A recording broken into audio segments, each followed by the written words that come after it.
Good morning, children. Now, today we will study about indifference curve and how to get consumer equilibrium in indifference curve. तो indifference curve को समझने के पहले हमें दो तीन चीज़ें समझना ज़रूरी है. सबसे पहले इंडिफरेंस कर्व होता क्या है. इंडिफरेंस का मतलब होता है सेम या सिमिलर. तो ये वो कर्व है जो उन दो कॉम्बिनेशन ऑफ गुड्स से बनता है जिनको खरीदने से, अलग अलग उसके कॉम्बिनेशन, जिनको खरीदने से हमें सेम लेवल ऑफ सेटिस्फेक्शन प्राप्त होता है. We get the same level of satisfaction by purchasing that. For example, दो गुड्स हैं, एप्पल और बनाना. अगर मैं एक एप्पल ले रहा हूँ और दो बनाना ले रहा हूँ, या फिर मैं दो एप्पल ले रहा हूँ और तीन बनाना ले रहा हूँ, और अगर मेरा डिज़ायर लेवल सेम है, मुझे उतना ही सेटिस्फेक्शन मिल रहा है जो मुझे मिलना चाहिए, तो ये दोनों बंडल क्या हो गए, इंडिफरेंट ऑफ ईच अदर हो गए. अंडरस्टूड. तो indifference curve is a curve which is formed by joining all those points. अब ये पॉइंट्स कहाँ बनते हैं, ये पॉइंट्स बनते हैं कर्व पर. ये कर्व होता है. अब ध्यान से देखो, इंडिफरेंस कर्व जो है ये बनता है गुड 1 और गुड 2 के बीच में. एक्स एक्सिस पे गुड 1, वाई एक्सिस पे गुड 2, और ये जो कर्व बना है ये इस टेबल को लेकर बना है. अंडरस्टूड. जब हमने बंडल ए लिया तो गुड 1 की 1 यूनिट ली और गुड 2 की 12 यूनिट ली, और हमें कुछ लेवल ऑफ सेटिस्फेक्शन मिला.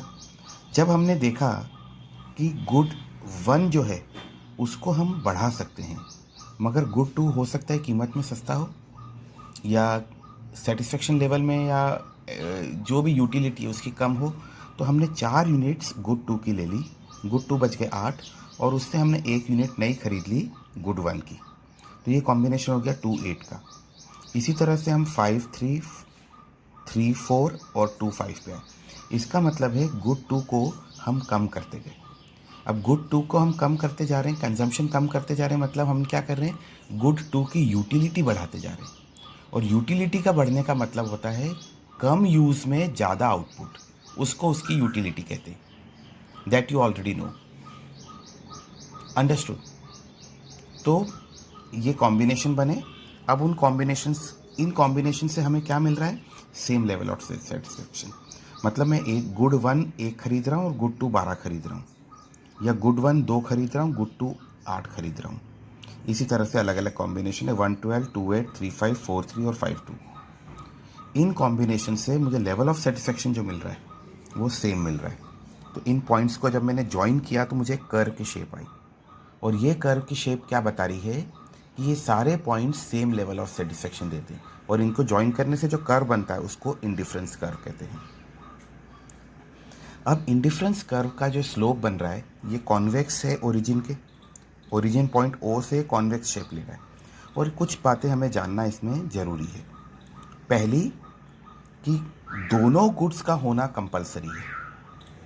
चाहे एक ही यूनिट है, मगर एक गुड को हम ज़ीरो कर दें और दूसरे गुड को हम ज़्यादा ले लें, ऐसा नहीं हो सकता. दोनों गुड्स को खरीदना ज़रूरी है.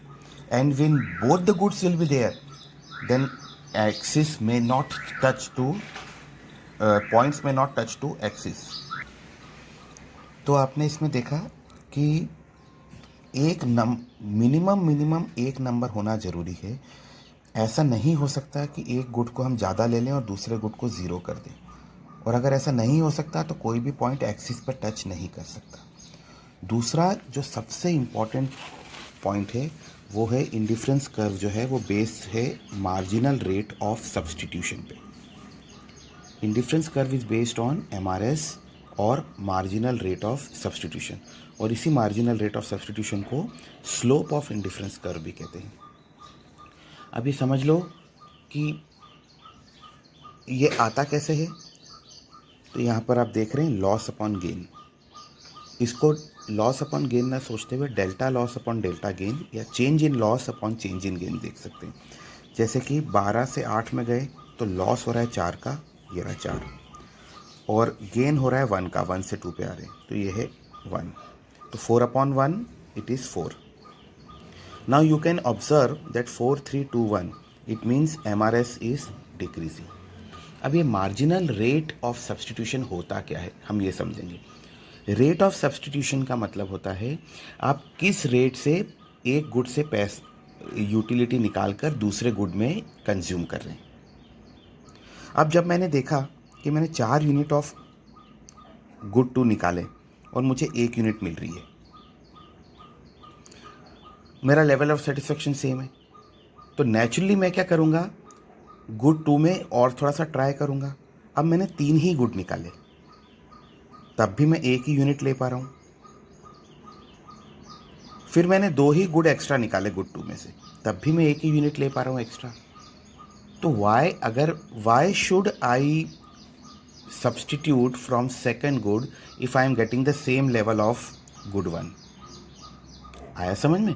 जब मैं शिफ्टिंग जब कर रहा हूँ तो शिफ्टिंग करने पर भी मेरा लेवल ऑफ सेटिस्फेक्शन तो सेम ही है, बढ़ तो रहा नहीं है। तो धीरे धीरे मैं क्या करूँगा, शिफ्टिंग को कम कर दूंगा। अब इसी शिफ्टिंग को हम इंग्लिश में क्या बोलेंगे, यहाँ पर सब्सटीट्यूशन को कम कर दूंगा। I tried my level best to get the substitute, but on substituting also I am getting the same level of satisfaction. So a rational consumer will start decreasing the rate of substitution. That is why MRS you can see 4321. MRS is decreasing. तो जब भी decreasing rate से होगा तब convex बनेगा. यहाँ पर आप देख सकते हो इस वाले ग्राफ में the rate of substitution. You can easily check. A to B का जो वर्टिकल लाइन है डाउन एरो वो देख लो. फिर बी टू सी का अगर आप डाउन एरो बनाएंगे उसकी हाइट छोटी होगी. सी टू डी में आप डाउन एरो बनाएंगे तो और छोटा होगा. और डी टू ई में आप डाउन एरो बनाएंगे तो वो और ज़्यादा छोटा होगा. Understood? That is how MRS is calculated. और अगर एमआरएस डिक्रीजिंग होगा तो कर्व कॉन्वेक्स होगा. अगर हमसे कोई पूछता है कि इंडिफरेंस कर्व कॉन्वेक्स क्यों होता है तो it is because of decreasing rate of marginal rate of substitution. Understood? अब इंडिफरेंस कर्व में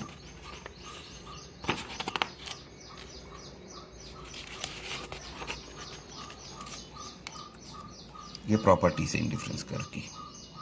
N indifference curve slopes downward.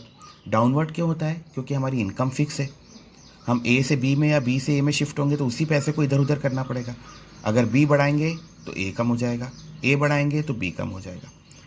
तो when one axis increases and another axis decreases, this is known as downward slope. Indifference curve is convex to the point of origin. So you can easily check A to B, B to C, C to D, D to E. जो vertical line है इसकी height कम होती जा रही है. इसका मतलब downward sloping है और कॉन्वेक्स है. तो जब एमआरएस डाउनवर्ड होता है या डिक्रीजिंग ऑर्डर में होता है तो कर्व कॉन्वेक्स बनता है. अब मैं आपको बता दूं कि इंडिफरेंस कर्व जो है ये इनकम लेवल पे बेस्ड है. हमने 2 गुड्स लिए और कुछ पैसा खर्च किया.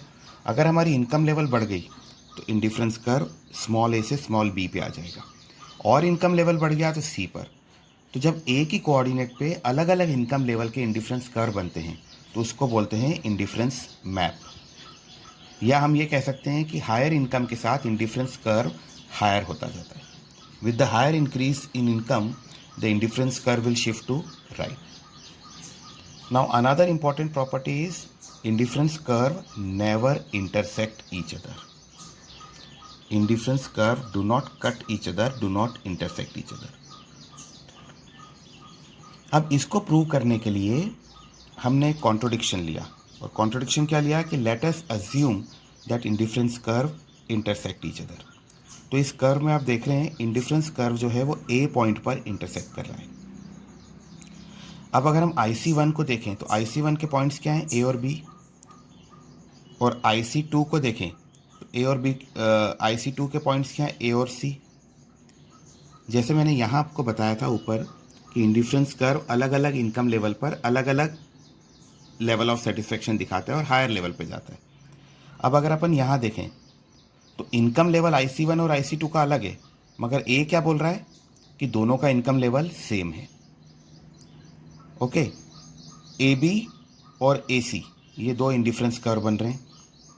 दोनों का इनकम लेवल अलग अलग है, मगर पॉइंट ए क्या बता रहा है? दोनों का इनकम लेवल सेम है, विच इज़ नॉट पॉसिबल.